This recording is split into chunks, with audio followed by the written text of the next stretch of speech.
तो बच्चों कैसे हैं आप सब। बहुत बहुत स्वागत है आपका आज की इस वीडियो में। आज की इस वीडियो में हम इम्पॉर्टेंट एमसीक्यू क्वेश्चंस की जो हम सीरीज़ चला रहे थे उसी सीरीज़ का ये एक वीडियो है जिसके अंदर हम देखने वाले हैं जो आपका जियोग्राफी का सेकंड बुक है।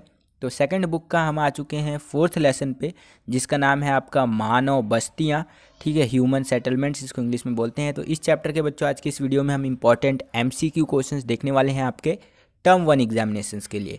तो बहुत इंपॉर्टेंट वीडियो होने वाला है आपके एग्ज़ाम के लिए, अगर हम लोग प्रोस्पेक्टस से देखें तो। ठीक है, तो इस वीडियो को पूरा ज़रूर देखिएगा। तो चलिए वीडियो को शुरू करते हैं। तो देखिए बच्चों, जाहिर सी बात है, चैप्टर का नाम ही है मानव बस्तियाँ, तो आपके दिमाग में ये क्वेश्चन जरूर उठ रहा होगा कि मानव बस्तियों का अर्थ क्या होता है। तो यहाँ पर ध्यान से समझ लीजिए कि मानव बस्तियों का अर्थ क्या होता है। तो देखिए, उत्तर है कि किसी भी प्रकार और आकार के घरों का संकुल जिसमें मनुष्य रहते हैं मानव बस्ती कहलाता है। ठीक है बच्चों, यानी कि किसी भी आकार या प्रकार के घरों का संकुल, यहाँ पर एक इमेज में भी आप देख सकते हैं। तो इस प्रकार के घरों का जो संकुल होता है, ठीक है, तो वो मानव बस्तियाँ आपका कहलाता है। हाँ, वहाँ पर मानव भी रहने चाहिए, है ना। ठीक है, तभी वहाँ पे लिखा भी है ना, मानव रहने चाहिए। चलिए आगे चलते हैं।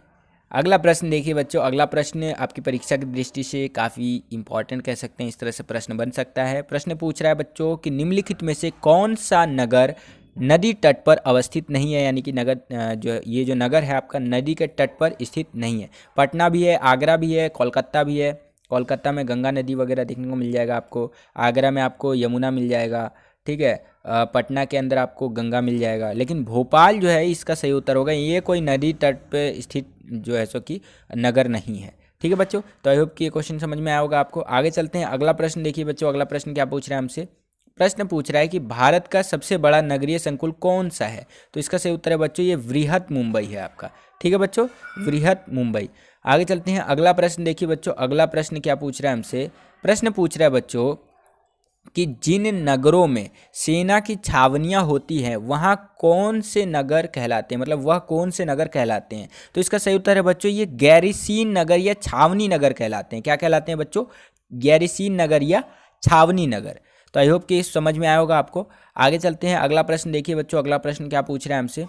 प्रश्न पूछ रहा है बच्चों कि पास पास बने घरों वाली ग्रामीण बस्ती को क्या कहते हैं। ठीक है, तो इसको कहते हैं बच्चों गुच्छित बस्तियाँ। क्या कहते हैं बच्चों? गुच्छित बस्तियाँ कहते हैं। आगे चलते हैं, अगला प्रश्न देखिए। थोड़ा सा घुमाया हुआ प्रश्न है, लेकिन ये एज इट इज़ आपकी सपोर्टिंग मटेरियल में दिया हुआ है। ठीक है, तो इसलिए ले लिया मैंने इसको।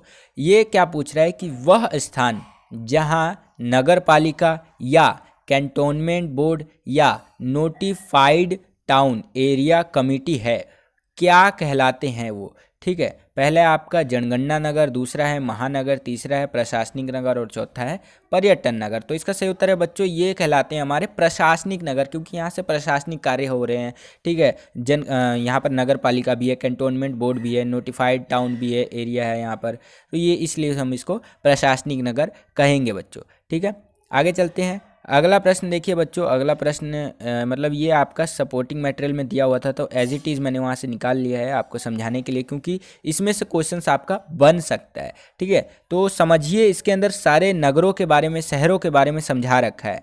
तो ध्यान से समझिए क्या समझा रहा है ये, कि भारतीय नगरों को उनमें होने वाले कार्यों की प्रवृत्ति के आधार पर कई भागों में वर्गीकृत यानी बांटा जा सकता है। उनमें से ये प्रमुख निम्नलिखित है। कहने का मतलब ये है कि भारत में जितने भी आपका नगर है, शहर है, उनमें जो जो काम होता है ना, उसके आधार पर उसको बांट दिया गया है, कैटेगराइज कर दिया गया है। तो उन्हीं में से कुछ ये निम्नलिखित है जो प्रमुख है आपका। ठीक है, तो एक एक करके समझते हैं बच्चों। पहला है आपका प्रशासनिक नगर या प्रशासन नगर। ठीक है, या शहर कह लीजिए इसको। ठीक है, प्रशासन शहर वे शहर या नगर जहां उच्चतर क्रम के प्रशासनिक मुख्यालय होते हैं, जैसे दिल्ली, चंडीगढ़ आदि। ये प्रशासन नगर या शहर की श्रेणी में आता है। ठीक है, तो यहाँ पर उच्चतम यानी हाई लेवल का कह सकते हैं प्रशासनिक काम होता है, और ये सारा मुख्यालय भी है। जैसे दिल्ली के अंदर अगर देखेंगे राष्ट्रपति भवन, ठीक है, इस तरह से बहुत सारी चीज़ें हैं दिल्ली के अंदर, चंडीगढ़ में भी है, तो इसीलिए इसको प्रशासन शहर की श्रेणी में रखेंगे। उसी प्रकार से आ जाइए औद्योगिक नगर में। तो देखिए जिन नगरों में, औद्योगिक नगर किनको कहते हैं, जिन नगरों में उद्योगों की प्रधानता है, यानी उद्योग ज़्यादा है वहाँ पर, ठीक है, जैसे कि मुंबई, सेलम, जमशेदपुर, फैक्ट्री वगैरह यहाँ ज़्यादा है, उद्योग ज़्यादा से ज़्यादा है, तो ये औद्योगिक नगर की श्रेणी में आएगा आपका। जैसे कि मुंबई दे दिया एग्जाम्पल के लिए, सेलम दे दिया, जमशेदपुर दे दिया, तो ये सब आप लिख सकते हैं बच्चों, ठीक है। तो आई होप कि समझ में आया होगा बच्चों इतना आपको। आगे चलते हैं, अगला देखते हैं। अगला है हमारा बच्चों परिवहन नगर। इसमें क्या बोलता है, परिवहन नगर वह नगर होते हैं कि कुछ नगर पत्तन के रूप में आयात निर्यात के में संलग्न रहते हैं, जैसे कांडला, कोच्चि, विशाखापट्टनम, ठीक है।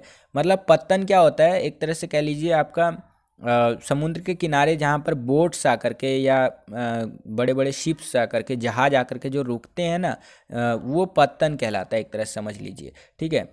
मैं समझाने के लिए बोल रहा हूँ, वैसे एग्जैक्टली ये पत्तन नहीं होता है, ये मतलब उस नगर को डिफाइन करने के लिए बता रहा हूँ मैं आपको, समझाने के परिदृश्य से, ठीक है। तो उसमें ये चीज़ें आ जाती हैं, ठीक है। तो उसी के अंदर एग्जाम्पल में बोल दिया है, कोच्चि हो गया आपका, कांडला हो गया आपका, विशाखापट्टनम, ये सारे इसी चीज़ के अंदर आ जाते हैं, तो ये परिवहन नगर की श्रेणी में आ जाएंगे, ठीक है बच्चों।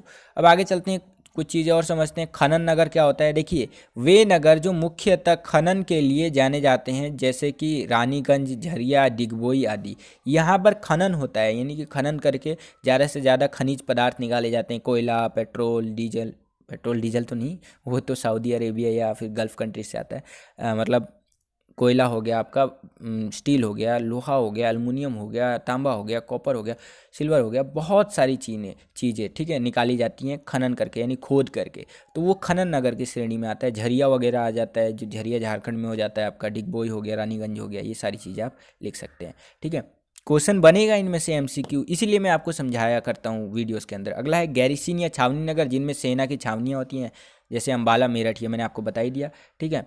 उसी प्रकार से आ जाइए धार्मिक नगर। धार्मिक नगर ऐसे नगर जहाँ धार्मिक व सांस्कृतिक केंद्रों के रूप में विख्यात है, जैसे वाराणसी, मथुरा, अजमेर आदि, ठीक है। यहाँ पर जो धार्मिक नगर होता है वो धार्मिक रूप से फेमस होता है, ठीक है। जैसे वाराणसी वगैरह के बारे में यहाँ पर दे रखा है, मथुरा वगैरह के बारे में, ठीक है। तो आई होप कि आपको समझ में आया होगा बच्चों, जो मैंने अभी तक बताया आपको। आगे चलते हैं, अगला देखिए बच्चों, अगला प्रश्न क्या पूछ रहा है हमसे, आसान प्रश्न है।